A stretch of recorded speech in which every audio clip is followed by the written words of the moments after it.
Hey everybody, welcome to Project Expedition episode 4. It's been a little over a year and a half since we've had anything to share, and there's, well, a lot of reasons for that. Mostly just comes down to people's priorities changing and life throwing things at you.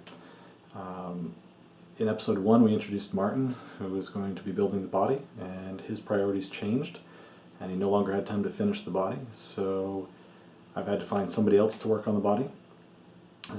We had another guy who was going to be doing some 3D printing work for us and on some custom details and things, and his priorities changed, so he didn't have time to do that, so I've had to learn a bit of that technology so that we could produce some custom parts that are really required for Project Expedition. And just, other things happening like they do to all of us. But now we have something to share, so I'm going to be showing you where Project Expedition is at, and at the end of this video we're going to have some much more exciting news, I hope. So let's take a look and see where Project Expedition is right now. Okay, so here's Project Expedition as it currently sits. And I know it looks, well, rather boring, to be honest. We have those great Vanquish axles sitting in there, along with the RC four-wheel drive H1 Hummer style wheels and the Axial Maxxis Trepador tires. Now, Axial actually donated a chassis rail set for us, and we purchased another rail set from a local guy. And we took 6 centimeters off of the back of the purchased chassis set and grafted them into the center here of the donated rail set. And we did that by first making the cuts and then taking the extra sections, and we grabbed another piece of steel, just a thin little strip, and fit it into the C-channel here on the back side and spot welded it in a few places along to create the structural rigidity that we needed. And then, just to make sure that we had all the strength that we really wanted, we went back in, and on the back side here we filled in with a chemical metal. It's just an epoxy type thing where you mix two compounds together, and when they harden they form a metal-like material. You can drill it, you can tap it to have threads in it, and you can even weld on it, I believe. And in this case I think we used JB Weld. So we filled in the whole backside with that, and that gives us a really strong rail. The problem, however, obviously, is that the standard Axial skid plate is designed so that this whole side and this whole side on the other side are designed to fit inside of the chassis rail. So by filling in the backside we obviously couldn't do that, and you can see I can set this down on top. It's made to fit inside, and that's part of the structural system that Axial has created. So number one, we needed to come up with a new skid plate, and we obviously needed a longer skid plate for one, and we needed a narrower skid plate.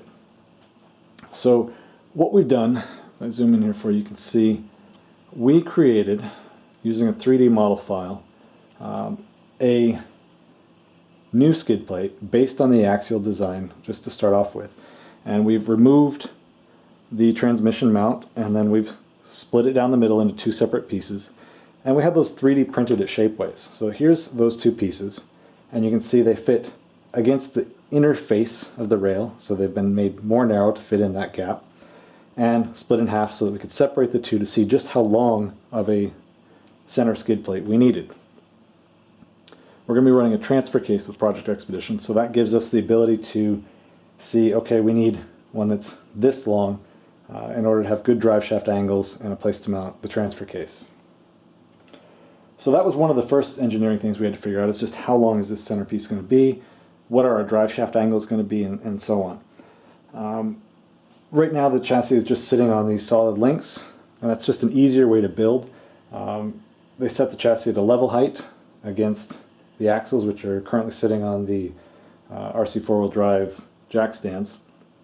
It just keeps everything nice and level, nice and even. The chassis can't really move around a whole lot as you're trying to measure things and put things together. Now, as far as measuring things, just to show you, the standard honcho wheelbase, I believe, is 13 inches or so. And if we take this ruler and set it up, you can see that we are at 12 inches to there, and a further 3 inches to there, roughly. Project Expedition is going to be long. It's a little over a 15-inch wheelbase. And one of the things that became apparent to us here is that the chassis is not long enough. You can see here on the back side that we actually don't even go past the tires for the back end of the chassis. And we need it to be much longer than that so that we can have a rear bumper with a trailer hitch. And we also need to have this bend here. So that means that we couldn't take another section and extend this one in the same way, because we wouldn't get the same level of strength even by welding and using the JB Weld again. Because to haul a heavy trailer, it's just going to start pulling and flexing at this point here. That means that we need to create a new chassis, sadly.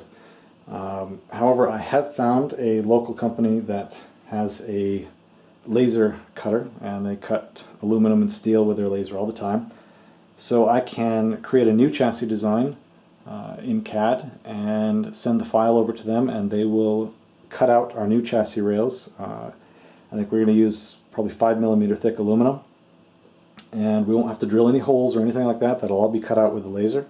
So I'll have two perfect new chassis rails that we'll just have to put our cross pieces in, exactly the length that we need. Now, this chassis we actually will still use. There's a secondary project that will come later on after Project Expedition has been finished that we'll use this for, and Project Expedition will actually tow that other rig.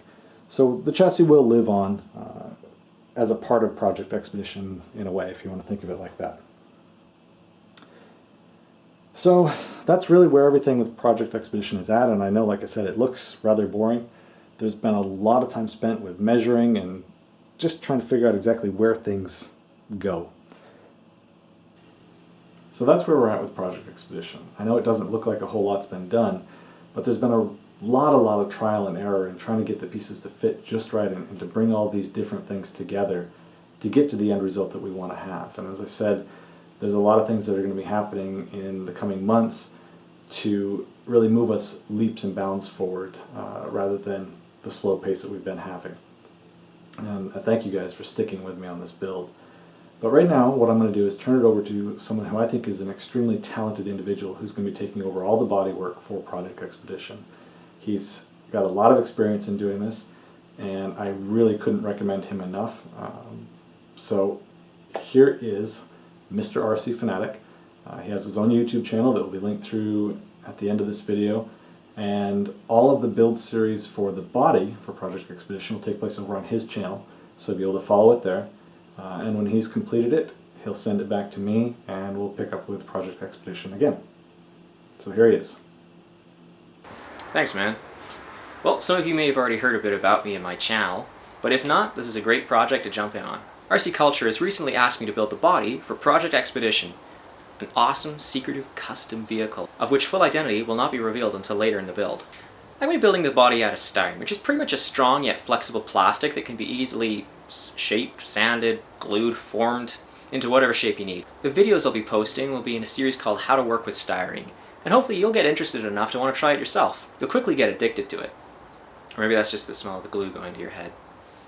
Regardless, head on over to youtube.com/MrRCFanatic to check out the build series for the body of Project Expedition.